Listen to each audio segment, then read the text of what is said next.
Hello friends, welcome back to my channel let's prepare. तो एक बार आप सभी का फिर से मेरे चैनल पर स्वागत है। तो आज हम इस वीडियो में पढ़ेंगे दक्षिण भारत के इतिहास के बारे में। तो चलिए शुरुआत करते हैं। दक्षिण भारत का इतिहास 4000 वर्षों से अधिक प्राचीन है। इस दौरान दक्षिण भारत में अनेकों राजवंशों और साम्राज्यों का उत्थान पतन हुआ। दक्षिण भारत के इतिहास की अवधि को 3 प्रमुख कालखंडों में विभाजित किया जा सकता है। सबसे पहले है लौह युग, संगम काल, दक्षिण भारत का द्वितीय चरण। तो लौह युग जो है 1200 ईसा पूर्व से 200 ईसा पूर्व तक रहा। संगम काल जो है 600 ईसा पूर्व से 300 ईसा पूर्व तक रहा। दक्षिण भारत का जो द्वितीय चरण है ये 500 ईस्वी से 1200 ईस्वी तक रहा। तो संगम काल में जो है चेर, चोल और पांड्यन जो हैं इन्होंने शासन किया। और दक्षिण भारत के द्वितीय चरण में पल्लव और चालुक्यों ने और राष्ट्रकूटों और फिर से चोल जो हैं उन्होंने शासन किया।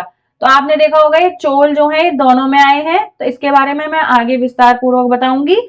इस वीडियो में हम लौह युग और संगम काल के बारे में पढ़ेंगे। इसके बाद पार्ट 2 वीडियो में हम दक्षिण भारत के द्वितीय चरण के बारे में पढ़ेंगे। तो चलिए आगे बढ़ते हैं। सबसे पहले आता है लौह युग। लौह युग उस काल को कहते हैं जिसमें मनुष्य ने लोहे का इस्तेमाल किया। इतिहास में यह युग पाषाण युग तथा कांस्य युग के बाद का काल है। पाषाण युग में मनुष्य की किसी भी धातु का खनन कर पाने की असमर्थता थी। कांस्य युग में लोहे की खोज नहीं हो पाई थी। उस टाइम पे कांस्य युग में कांसे की खोज हुई थी, लोहे की खोज नहीं हो पाई थी। लेकिन लौह युग में मनुष्य ने तांबे, कांसे और लोहे के अलावा कुछ अन्य ठोस धातुओं की खोज तथा उनका उपयोग भी सीख लिया था। इसका प्राचीनतम साक्ष्य हल्लूर उल्लुरु से प्राप्त वस्तुएं मानी गई हैं। यह हल्लूर जगह का नाम है, वहां से जो हमें वस्तुएं प्राप्त हुई हैं उनसे पता चला है। इस युग की विशेषता यह है कि इसमें मनुष्य ने विभिन्न भाषाओं की वर्णमालाओं का विकास किया, जिसकी मदद से उस काल में साहित्य और इतिहास लिखे जा सके। संस्कृत और चीनी भाषाओं का साहित्य इस काल में फला फूला। फिर आता है संगम काल। संगम काल जो है दक्षिण भारत यानी कि कृष्णा एवं तुंगभद्रा नदी के दक्षिण में स्थित क्षेत्र जो है वो क्या कहलाया, दक्षिण भारत के प्राचीन इतिहास का एक कालखंड है। यह कालखंड ईसा पूर्व 3री शताब्दी से लेकर 4ठी शताब्दी तक पसरा हुआ है। यह नाम संगम साहित्य के नाम पर पड़ा है। संगम क्या होता था, साहित्य द्रविड़ साहित्य के जो शुरुआती नमूने थे वो संगम, संगम मतलब जो वहां के कवि थे उनके संगम या जो सम्मेलन होते थे उनको संगम कहा जाता था। तो इसी के उस पर उसका नाम पड़ा संगम साहित्य या संगम काल। तमिल किंवदंतियों के अनुसार प्राचीन दक्षिण भारत में 3 संगमों यानी कि तमिल कवियों का समागम का आयोजन किया गया था, जिसे क्या कहा जाता था, मुच्चगम कहा जाता था। मुच्चगम क्या था, 3 संगमों का समागम आयोजन, जिसे मुच्चगम कहा जाता था। तो ये मुच्चगम कौन कौन से थे, प्रमुख संगम, मध्य संगम, अंतिम संगम। ये याद रखिएगा, जैसे कभी कभी वर्ड आ जाता है मुच्चगम क्या है। तो प्रमुख संगम जो है वो कहां पर हुआ था, मदुरै में, और इसका अध्यक्ष कौन था, अगत्यार। और मध्य संगम कहां पर हुआ था, कपाटपुरम में, इसका अध्यक्ष था तोलकाप्पियर। और अंतिम संगम जो था वो मदुरै में ही हुआ था, इसका अध्यक्ष था नक्कीरर।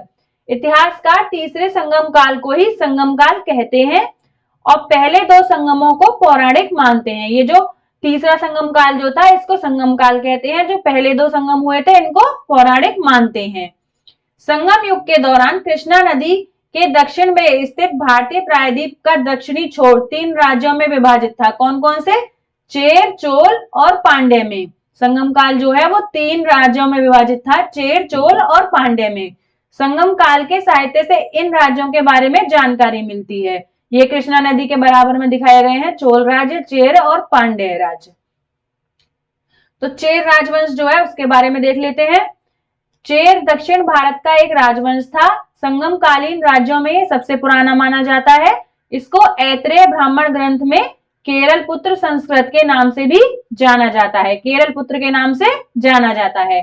अशोक के दूसरे शिलालेख में उसने इसे केरल पुत्र कहा। यानी कि जो अशोक का जो दूसरा शिलालेख था जो उसने लिखा, तो अशोक ने उसने इसमें इसको केरल पुत्र कहा।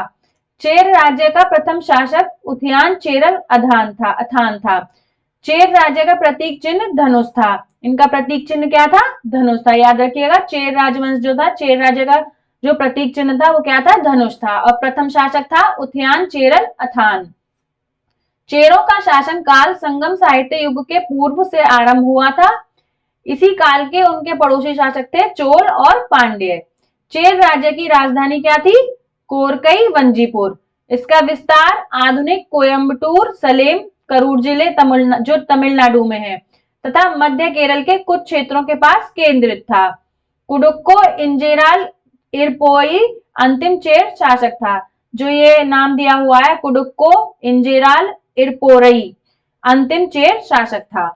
और प्रथम शासक कौन था? उथयान चेरल अथान। अब आता है चोल राजवंश। चोल प्राचीन भारत का एक राजवंश था। चोलों का इतिहास तीसरी शताब्दी में मिलता है, लेकिन जो तीसरी शताब्दी में ना इसका थोड़ा बहुत ही इतिहास मिला है। इसका उदय फिर से 9वीं शताब्दी में हुआ है, जहां पर इसकी विस्तार पूर्वक जानकारी दी गई है। चोलों के विषय में प्रथम जानकारी पाणिनिकृत अष्टाध्यायी से मिलती है। चोल वंश के विषय में जानकारी के जो अन्य स्रोत हैं वो है कात्यायनकृत वार्तिक, महाभारत, संगम साहित्य, पेरिलिप्स ऑफ द इरिथ्रियन सी और टॉलमी का उल्लेख आदि। इनसे हमें चोल राजवंश की जानकारी मिलती है। चोलों की कोई एक स्थायी राजधानी नहीं थी। चोलों ने मनलूर, उरैयूर तथा तंजापुर को राजधानी बनाया।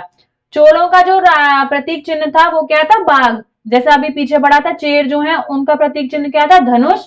ऐसे ही चोल जो है उनका प्रतीक चिन्ह क्या था? बाघ। देखिए, इनकी राजधानी, इनके प्रतीक चिन्ह और इनके प्रमुख शासक, इन्हीं के सबके बारे में क्वेश्चंस बहुत पूछे जाते हैं। करिकाल प्रारंभिक चोल शासकों में सर्वाधिक महत्वपूर्ण शासक था। इसे जले हुए पैरों वाला कहा गया था। जो करिकाल जो था वो प्रारंभिक चोल शासकों में सर्वाधिक महत्वपूर्ण शासक था। इसने अपने शासन के आरंभिक वर्षों में वर्णी नामक स्थान पर बेलरी तथा अन्य 11 शासकों की संयुक्त सेना को पराजित करके प्रसिद्धि प्राप्त की थी। करिकाल ने पोहार यानी कि कावेरी पट्टनम के नाम से जो पहचाना गया उसकी स्थापना की, जो व्यापार और वाणिज्य का एक बड़ा केंद्र था और जिसमें एक बड़ी गोदी थी। करिकाल ने कावेरी नदी के किनारे 160 किलोमीटर लंबे तटबंध का निर्माण किया। इस वंश का करिकाल के बाद अंतिम महान शासक जो था वो था नेडुजेलियन। उसने सफलतापूर्वक पांड्यों तथा चेरों के विरुद्ध लड़ाई लड़ी।